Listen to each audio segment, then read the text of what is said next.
7 Liberal members, 1 member of the Green Party, and 3 independents. So you don't need to be part of a political party to run, and you can still win a seat.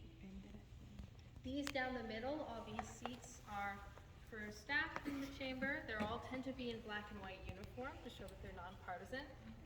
So the speaker's chair is right at the back there. That's where the speaker would moderate debate from. In front of him is the clerk's table. So the clerks, they know all the ins and outs of the rules and regulations in the chamber. We call those the standing orders. And so they're there to advise the members on how to go about with the debates and also with making a bill into a law and all that. They're also there to count the votes. So votes here are public. Members will stand when they're tallied up, and then the results are announced.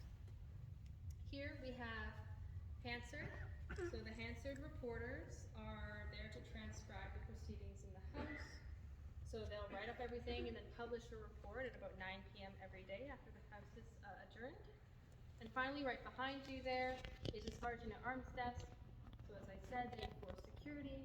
They're also the only one who can handle the mace.